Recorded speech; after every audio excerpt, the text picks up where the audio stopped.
Hello everyone, this is Dr. Nazifa Rahman from MediMind. We hope you all are safe in this such crisis moment of the world due to coronavirus outbreak. We are looking forward to your safety and your well-being. In the space of few weeks, we started a new series on respiratory disease. Today our topic is bronchial asthma. But before that, if you still haven't watched our previous video on pneumothorax, please guys watch that video and subscribe our channel MediMind. And once again, please watch the video till end because at the end of the video, we'll discuss an important matter with you. So let's start. The prevalence of asthma increased steadily over the whole world. Current estimations suggest that asthma affects 300 million people worldwide. And there is a prediction 100 million people will be affected by 2025, according to WHO. But what is this bronchial asthma? Bronchial asthma is a chronic inflammatory disorder of the airways that may present as an acute attack. Now the question is how bronchial asthma occurs. Basically, the pathophysiology of asthma is complex and involves airway inflammation, intermittent airflow obstruction, and bronchial hyperresponsiveness. But before talking about pathophysiology, we must know about the hypersensitivity, as bronchial asthma is an example of type 1 hypersensitivity reaction. Now, what does hypersensitivity mean? Hypersensitivity means undesirable reaction produced by normal immune system present in our body.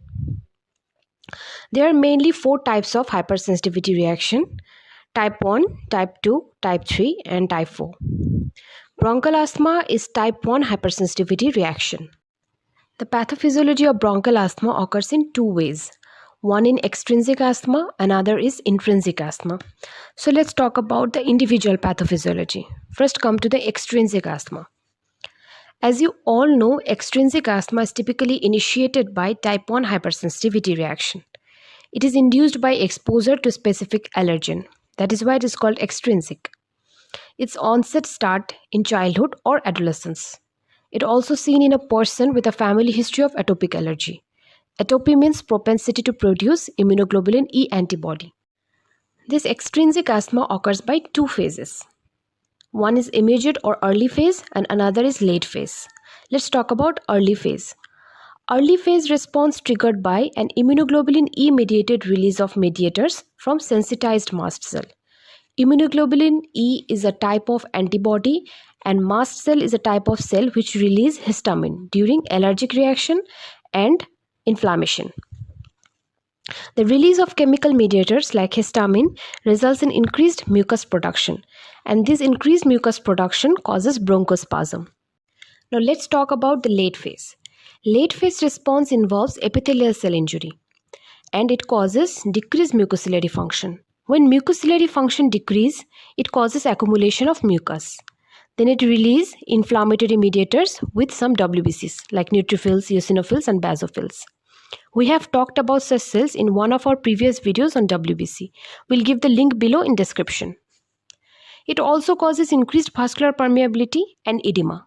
And when airway hyperresponsiveness increased, it causes bronchospasm.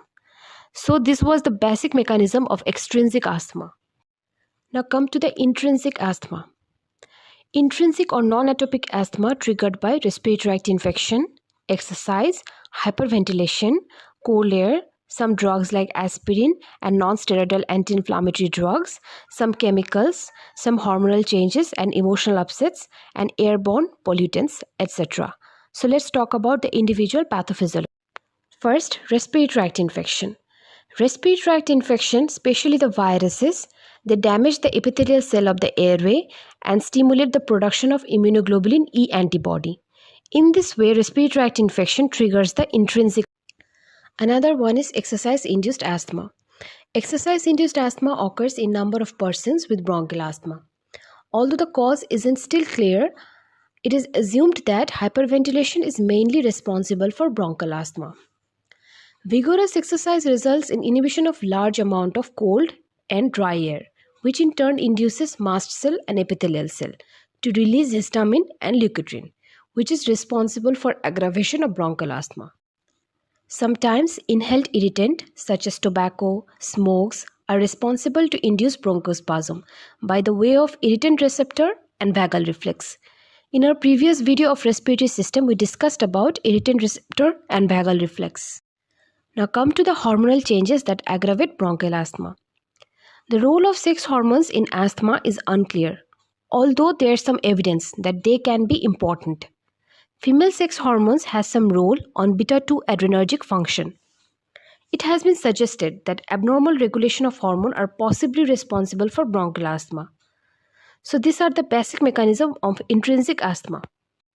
Now, what are the symptoms and signs present in an asthmatic patient?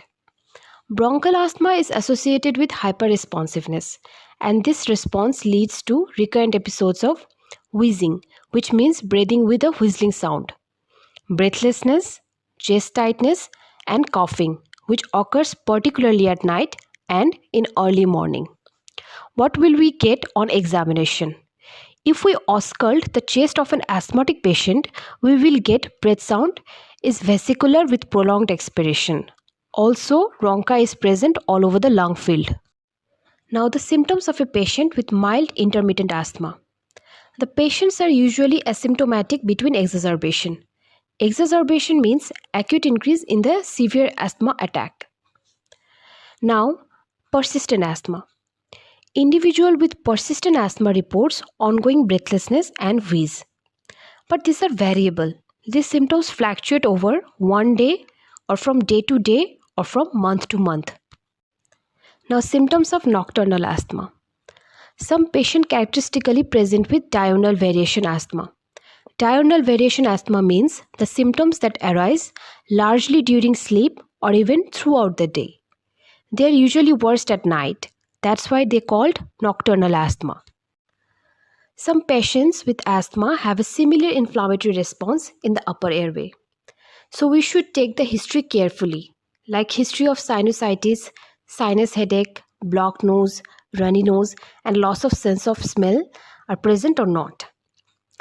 Particular inquiry should be made as asthma can be aggravated by any potential allergens like exposure to pets, dust, mite, exposure to molds, falling water damage to home or building, or any other potential occupational agents. Now, how we diagnose an asthma patient? The diagnosis of asthma patient is mainly clinical and based on the patient's history. We can diagnose it by using spirometry to measure FEV1 and VC. What is spirometry? Spirometry is the common pulmonary function test. It measures lung function, specifically the amount of air or the speed of air that can be inhaled and exhaled. Now, what is FEV1? FEV1 is forced expiratory volume in first second, which means the volume of air that can be forced out in 1 second after taking a deep breath. Now, what is VC? VC is vital capacity. It means the maximum amount of air a person can expel from the lungs after maximum inhalation. But if spirometry is not available, peak flow meter may be used. How to confirm bronchial asthma? We confirm bronchial asthma by any clinical history plus either or forced expiratory volume in first second more than 15%, and it increases even after giving a bronchodilator or corticosteroid.